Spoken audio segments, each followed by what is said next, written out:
जंग फैल गई, ईरान ने एक और अमरीकी बहरी जहाज़ पर हमला कर दिया। ये हमला किस मुल्क में किया गया? इस जहाज़ की क्या सूरत हाल है और ये हमला क्यों किया गया? आमिर रज़ा मेरे साथ मौजूद है, उनसे बात करते हैं। आमिर भाई, ईरान तो किसी को छोड़ ही नहीं रहा, एक और अमरीकी बहरी जहाज़ पर उसने हमला कर दिया। जी बिल्कुल, ये बहरीन के साहल पर मौजूद था अमरीकी जहाज़ और इस बात की तस्दीक भी हो गई है कि ये जहाज़ जो था वो अमेरिका के ज़ेर इस्तेमाल था, सही। इसीलिए इसको निशाना बनाया गया है। गो के जो इजरायली अखबारात हैं वो ये कह रहे हैं कि इस पर मिज़ाइल नहीं लगा, मिज़ाइल के टुकड़े लगे हैं। अब उसके बाद इस पर आग भड़क उठी, एक बंदे की जान चली गई और चंद लोग जो हैं ज़ख्मी हैं। ये उनका मैं मौका बता रहा हूँ, लेकिन जहाज़ पूरी तौर पर नकारा हो गया। 183 मीटर लंबा जहाज़, और इसके बारे में ये कहा जा रहा था कि ये अमेरिका की तहवील में है, maritime US maritime के ज़ेर इस्तेमाल है, और इस जहाज़ को जो है कामयाबी से पासदारान इनकलाब ने निशाना बना लिया है।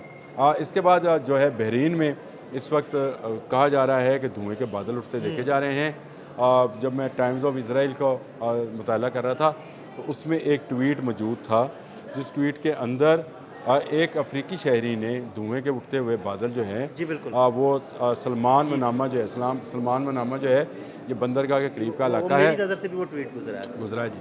और उसमें जो है धुएँ के बादल उठते हुए दिखा रहा है, और वो बता रहा है कि यहाँ पे अमेरिकन जो पोस्ट हैं या अमेरिकन जो कंट्रोल सेंटर्स हैं उनको तबाह कर दिया। उसने इसके साथ ब्रेकिंग भी लिखा हुआ है कि ये ब्रेकिंग न्यूज़ है। तो बहरीन पर इस वक्त जो है ईरान पूरे तौर पर ईरान के देखिए ज़ेर ताब बहरीन नहीं है, असल में तो अमेरिका है, सारा ही मशरिक़ वस्ता सारा अमेरिका है, अमेरिका की वजह से। क्योंकि जहाज़ जो कल अब मैंने पुलाव वाला जहाज़ जो था हाँ जी। उसका भी मैंने बताया था आपको खुलासा करके, वो अमरीकी ज़ेर इस्तेमाल था। आज जो जहाज़ जो है जिसको निशाना बनाया गया है ये भी अमरीकी ज़ेर इस्तेमाल जहाज़ है। तो इसका मतलब ये है कि ईरान के पास तमाम तर तफसीलात हैं कि कौन कौन सा जहाज़ जो है वो US से ऑपरेटेड है, और कौन कौन सा जहाज़ जो है US से ऑपरेट करके उसको इस जंग में इस्तेमाल कर रहा है। ये अभी देखें बहरीन जो है वो इस बात की तस्दीक कर रहे हैं कि उन पर हमला हुआ है, और वो ये कह रहे हैं कि अमेरिकन जहाज़ जो है उसको नुकसान पहुंचा है और पहला बहरीनी शहरी जो है वो मारा गया है। इस बात की भी वो तस्दीक कर रहे हैं। तो इसका मतलब है कि जहाज़ पर हमला भी होना तस्दीक शुदा है, लेकिन अब ये इसराइली प्रोपेगेंडा है कि ये मिज़ाइल के टुकड़े लगे हैं जिससे जहाज़ तबाह हुआ। तो 183 मीटर एक बंदा मारा गया तो टुकड़े नहीं लगे होंगे, फिर मिसाइल ही लगा होगा। नहीं, मारे जाने को छोड़े भाई, जो उस जहाज़ पर बाकायदा आग लगी हाँ जी। और वो अब नकारा हो गया जहाज़। तो इसका मतलब है कि उसने मिसाइल, एक देखिए 183 मीटर लंबा जहाज़, आप ज़रा अंदाज़ा तो करें कितने कितने फिट बनते हैं। वो 100 मीटर की रेस होती है ना, आप आराम से 100 मीटर की 100 रेस मीटर की जा रेस सकते हैं, एक दफ़ा आ सकते हैं। तो 183 मीटर जो है लंबा जहाज़ था, जिसको ये मिसाइल लगा है, और मिसाइल लगने के बाद वहाँ आग भड़क किया, कुछ लोग ज़ख्मी हुए हैं, एक शख्स अपनी जान से गया है। ये सारी तफसीलात वो हैं जो कि इनका मीडिया दे रहा है। अभी ईरानी पासदारान जो हैं उनकी तरफ से तस्दीक आना बाकी है। और मैं आपको बता दूँ, जितने लोग इन हमलों में अमरीकी या अमरीकी शहरी या इसराइली यहूदी शहरी हैं ये हलाक हो रहे हैं, इसकी खबर बाहर नहीं आने दी जा रही है। अभी तो आमिर भाई हाँ, ये बात नहीं ठीक है, लेकिन एकदम ताबूत बाहर आएंगे आमिर भाई। देखो तबूत आपको देना पड़ेंगे। जब उनके घर वाले मांगेंगे ना कि भाई हमारा बंदा किधर है, हमारा बच्चा किधर है, हमारा भाई किधर है, फिर ये ताबूत बाहर आएंगे। मैं वो किसी का वो सुन रहा था व्लॉग, उन्होंने तो ये कहा कि तबूत उठाने वाले कम पड़ गए हैं, इतने तबूत हैं। इसका मतलब है कि सैकड़ों लोग जो हैं वो अपनी जान से गए हैं, और ये अगर अपनी जान से इतने लोगों को जाना जो है ये अमेरिका के लिए अज खुद एक बड़ा नुकसान है। फिर आप उसको ज़रा गौर से करें कि इन्होंने इससे पहले कोई अपने शहरियों के लिए कोई एडवाइस जारी नहीं की थी। इनका ख्याल था कि ये जंग मिडल ईस्ट तक नहीं जाएगी। इनका ख्याल था कि हमारे अमेरिकन शहरी जो हैं जो वो इसराइल में हैं, सऊदी अरब में हैं, बहरीन में हैं, कतर में हैं, ओमान में हैं, जहाँ जहाँ हैं महफूज हैं।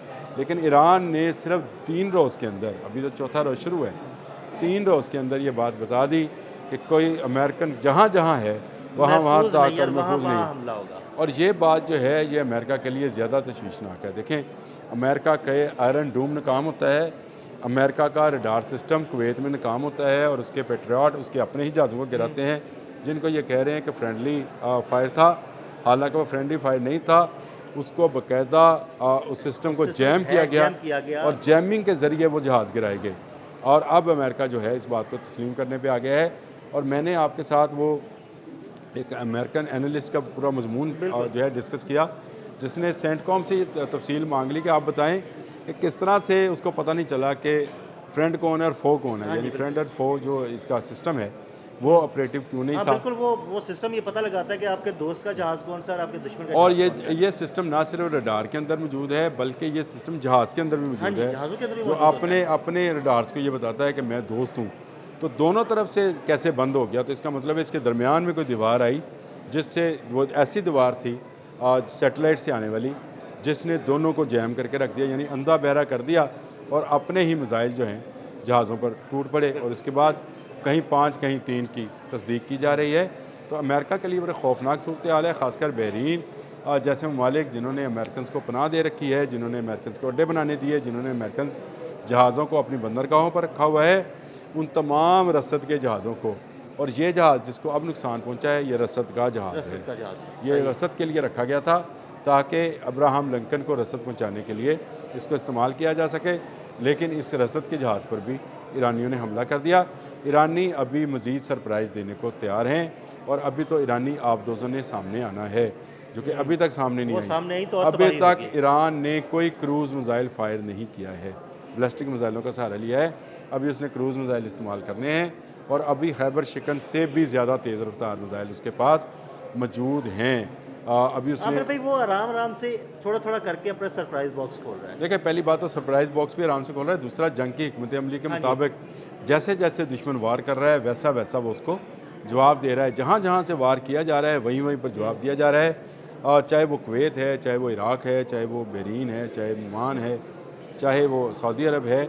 पूरे मिडल ईस्ट के अंदर जहाँ जहाँ से ईरान के ख़िलाफ़ कोई साजिश या हमला किया जा रहा है, वहाँ वहाँ पर ईरान ताक ताक का निशाने लगा रहा है, और इसके निशानों की इसके निशानों की जो जद है वो अमरीकी बहरी बेड़ा है, और अमरीकी बहरी बेड़े को अब कोई बचा नहीं पाएगा। मैं आपको बता दूं कि ये ईरानी, आप आज या कल में ये ख़बर सुन लेंगे कि अमरीकी बहरी बेड़े को भी बड़ा नुकसान पहुंचने जा रहा है, क्योंकि ईरानी इसकी मुकम्मल प्लानिंग कर चुके हैं। वो इस इंतज़ार में है कि जैसे ही अमेरिका कोई गलत कदम उठाए तो इसके भी तमाम रडार जो हैं जैम किए जाएँ, और उसके बाद इस पर ऐसे टारपीडोज़ छोड़ दिए जाएँ जिनको जो स्टेल्थ टेक्नोलॉजी के हामिल हों, और बहुत गहराई से इसको निशाना बनाएं। ये मंज़र भी आप आने वाले दिनों में देखेंगे। अगर अमेरिका अपनी रट से बाज ना आया, वो अपनी ज़िद से बाज ना आया, तो ईरान के हाथों बड़ी बुरी तरह पिटेगा, और ये पूरी दुनिया जो है इसका तमाशा देखेगी। और ख़ासकर 2 मुल्क बड़े ज़ोर शोर से ये तमाशा देखने के लिए बेचैन है, एक रशिया, दूसरा चीन। बहुत शुक्रिया आमिर भाई। आमिर भाई ने बहरीन पर होने वाले ताज़ा हमलों की सूरत हाल से आपको आगाह किया। अदील अहमद और आमिर रज़ा को इजाज़त दीजिएगा। अल्लाह हाफ़िज़।